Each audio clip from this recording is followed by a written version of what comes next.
Now, in Japan, a group of government officials has decided to come clean and admit that residents of Fukushima may never return to their homes. They say that radiation levels there cannot be brought back to normal anytime soon and are urging the leadership to abandon its promise to make the area fit for living in.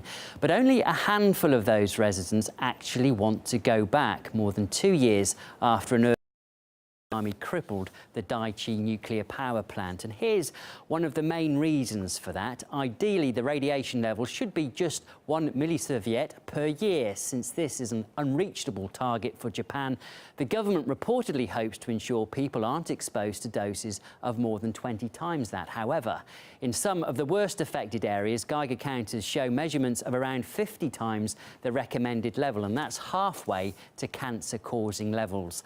RT's Alexei Yaroshevsky brings us this report from the exclusion zone. It's hard to say what gives you a creepier feeling, the trail of destruction left by the 2011 tsunami, or the houses untouched by natural disaster but abandoned after the nuclear accident. Walking through the deserted streets of the Fukushima exclusion zone, we can see plenty of both. Technically, we're now well within the Fukushima no-go zone. We're just 10 kilometers from the nuclear power station. These houses, ravaged by the tsunami in 2011, still stand here and nowhere near to being restored.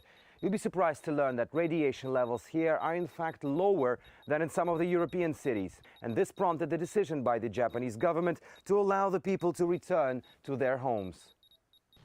But scientists say that's suicidal because radiation migrates and because it exists in hotspots scattered all across the area. In the hotspots, there is a huge amount of the radioactive material is concentrated and stored.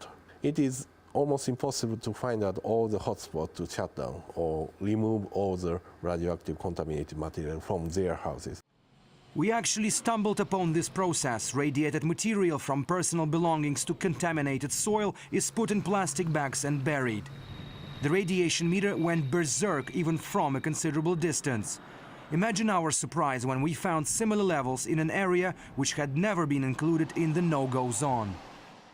I've traveled to the Chernobyl exclusion zone more than a dozen times, and this was probably the scariest episode when we put a radiation meter on the ground on a layer of moss, and it produced more than 800 microröntgens per hour. That is 40 times more than the normal human radiation level. Here, 60 kilometers from the Fukushima nuclear power plant.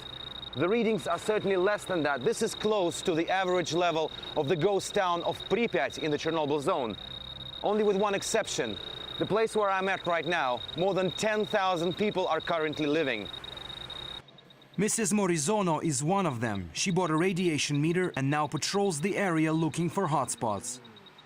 We had after-school classes for children at our house, but had to close it because of high radiation. In her short life, this girl has already got used to seeing a lot of radiation meters. Just like Mrs. Morizono, her mother joined an NGO group of ordinary women, united by fear for the future of their children and distrust of the government's actions. We're sending our data to government and TEPCO officials every day, and we get no reply. Don't see any action from them. As if they're trying to play down the scale of things. Meanwhile, our children are already suffering from thyroid issues. The voice of dissent is now intensifying, despite assurances from TEPCO as spent nuclear fuel rods are removed from Reactor 4 at Fukushima Daiichi.